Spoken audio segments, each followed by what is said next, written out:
सुबह उठते ही ज़हन में एक ही सवाल होता है कि आज नाश्ते में क्या बनाया जाए जो कि हेल्दी भी हो, बच्चों और बड़ों का पेट भी भरा रहे और अगर 10 मिनट में बन जाए तो क्या ही बात है। बिस्मिल्लाहिर्रहमानिर्रहीम, अस्सलाम वालेकुम। खुश रहें, आबाद रहें, जहाँ भी रहें हैप्पी रहें और हेल्दी रहें। मैं हूँ ऐना और वेलकम करती हूँ आपको ऐना फूड स्टोरीज़ में।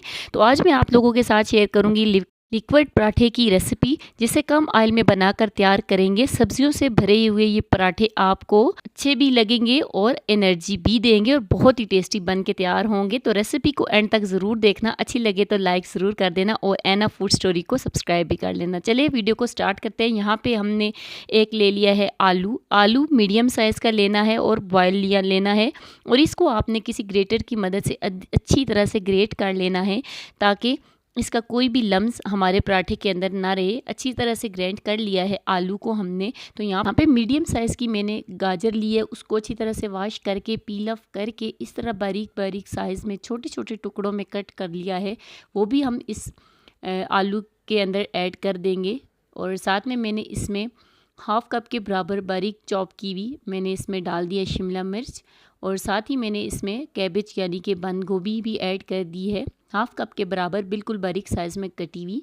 और एक बिल्कुल छोटी सी अनियन मैंने ली है, इसको भी मैंने बिल्कुल छोटा कट करके इसमें ऐड कर दिया है। वेजिटेबल आप अपने हिसाब के मुताबिक डाल सकते हो, जो आप पसंद करते हो वो डाल दो। अगर इसमें से कोई भी आप स्किप करना चाहते हो तो ये भी आपकी मर्ज़ी है।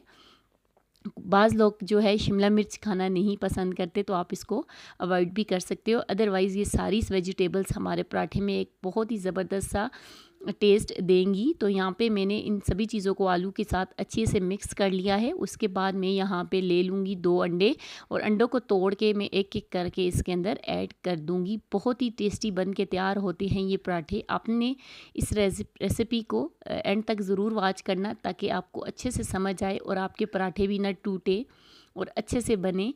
और अब अंडों को भी अच्छी तरह से मिक्स कर लेना है इन सारी वेजिटेबल्स के साथ और आलू को भी, ताकि आलू भी अच्छे से मिक्स हो जाए इन वेजिटेबल्स के साथ।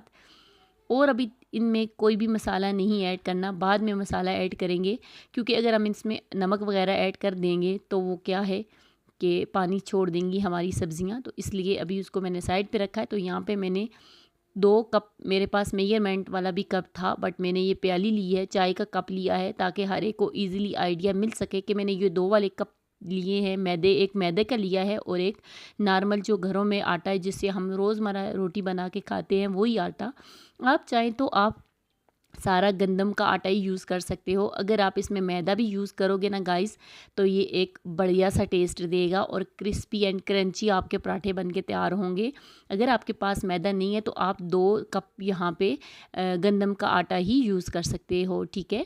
अगर आप आटा खाना पसंद नहीं करते तो आप दोनों कप आप इसमें मैदे के भी डाल सकते हो। तो यहाँ पे मैंने 2 कप पानी पहले ऐड किया है। तकरीबन मुझे इसमें 3 कप पानी ऐड करना है। अगर आप दूसरे आपके कप बड़े हैं तो फिर आपने उस हिसाब से पानी ऐड करना है। मैंने ये वाले चाय के जो कप होते हैं ये लिए हैं, इससे भर के 2 ऐड किए थे, मैं एक मैदे का और एक गंदम के आटे का, और 3 कप मैंने इसके अंदर पानी भी ऐड करके पतला सी डो बना के अब इस सारी वेजिटेबल्स के अंदर मिक्स कर लिया था। सॉरी इसके लिए कि वीडियो स्किप हो गई थी जब मैंने ये जो आटे और मैदे का जो मैंने मटेरियल बनाया था वो मैं इसके अंदर जब डाल रही थी तो उस टाइम मेरी वीडियो नहीं बन रही थी, लेकिन छोटा सा क्लिप था, बस मैंने ऐड करके अच्छे से मिक्स कर लिया था। अब इसको 5 से 7 मिनट के लिए रेस्ट पे मैंने छोड़ दिया था।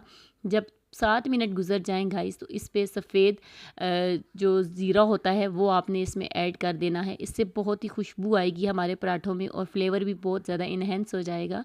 तो यहाँ पे मैंने 1/4 टीस्पून के बराबर बेकिंग पाउडर ऐड किया है, बेकिंग सोडा नहीं, बेकिंग पाउडर जो केक वगैरह बेक करने में यूज़ होता है। और साथ में कुटी हुई लाल मिर्च मैंने 1 टीस्पून ऐड की है। 1 टीस्पून मैंने इसमें नमक ऐड कर दिया है, या फिर आप अपने टेस्ट के अकॉर्डिंग कम ज़्यादा कर सकते हो। तो इन सभी मसालों को अच्छी तरह से मिक्स कर लेंगे।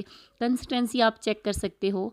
मैंने हाफ़ वेजिटेबल्स लिए हैं, हाफ़ ही मैंने मैदा लिया है और आटा लिया है, क्योंकि अगर हम आटे की क्वांटिटी ज़्यादा रखते तो फिर खाने में बिल्कुल आटा आटा ही फील होता। अगर वेजिटेबल्स ज़्यादा डाल देते तो फिर ये कि आपके पराठे बन के तैयार ना होते, वो टूटना स्टार्ट हो जाते। तो यहाँ पे मैंने अगर पिज़्ज़ा पराठा बना रहे हैं तो मैं इसको पिज़्ज़े पराठे का नाम भी दूँगी, क्योंकि ये बहुत ही टेस्टी बन के तैयार हुआ था, तो मैंने इसमें ओरेगैनो भी डाली है। अगर आपके पास है तो आप थोड़ी सी इसमें ऐड कर दो, अदरवाइज़ आप इसको स्किप कर दो, बिना इसके भी अच्छे पराठे बन के तैयार होंगे। तो यहाँ पे मैंने एक सॉस पैन चूल्हे पे चढ़ा दिया था, उसको हल्के से गर्म करके मीडियम फ्लेम पे इसको मैंने 1 टेबलस्पून कुकिंग ऑयल ऐड करने के बाद ये जो मटेरियल था मैंने किसी स्पून की मदद से अच्छी तरह से इस पैन में फैला लेना है चारों साइड अच्छे से, और इसके कॉर्नर को भी अच्छे से सेट कर देना है ताकि ये गोल शेप में अच्छी से बन के तैयार हो जाए। जब हल्का हल्का साइडों से बबल आना स्टार्ट हो जाए, हल्का हल्का ये आप चेक करो कि उठा अब पक क्या है साइडें इसकी, तो इस टाइम पे आप एक प्लेट रख दीजिए। अब प्लेट को अब चाहे तो स्पून की मदद से भी इसको टर्न कर सकते हो, बट मैंने कहा चलो इसको प्लेट की मदद से करते हैं ताकि ये टूटे नहीं। फिर भी टूटता नहीं है, आपको मैं दिखाऊंगी भी स्पून की मदद से करके। तो अब दूसरी साइड के लिए भी मैंने 1 टेबलस्पून इसमें ऑयल ऐड कर दिया है और स्पून से हल्का हल्का प्रेस करती रहूँगी ताकि ये अच्छी तरह से कुक हो जाए। फ्लेम आपने मीडियम रखनी है। ये देखो टूटे बिल्कुल भी नहीं है।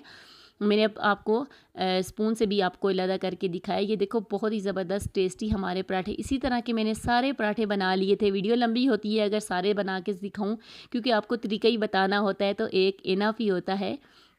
तो हमारे यहाँ पे टेस्टी क्रिस्पी एंड क्रंची जो है पराठे बन के वेजिटेबल पराठे तैयार हो गए हैं। पिज़्ज़ा पराठा भी आप इसको बोल सकते हो कि इसकी इतने कुछ खाने में टेस्टी थे। आप इसको हरी चटनी, केचप, मायो के साथ जिस चीज़ के साथ भी अच्छा लगे आप इसको पसंद करती हो, आप इसके साथ सर्व करो। उम्मीद करती हूँ आप इसको बना के ज़रूर ट्राई करेंगे और मुझे फ़ीडबैक भी देंगे। और आप इस रेसिपी को अपने बच्चों को लंच बॉक्स में भी बना के दो, बच्चे भी खूब इंजॉय करेंगे। बहुत ही हेल्दी नाश्ता है, बहुत ही टेस्टी है और बड़ों के लिए भी बहुत ही हेल्दी चीज़ है। तो बाहर की चीज़ें खाना अवॉइड करें और फ्रेश चीज़ें घर पे बनाएं और खाएं, बच्चों को भी दें, खुद भी खाएं, लाइफ को हेल्दी बनाएं। इसी के साथ मुझे दीजिएगा इजाज़त। मैं मिलती हूँ आपको नेक्स्ट वीडियो के साथ। अल्लाह हाफिज़ एंड टेक केयर।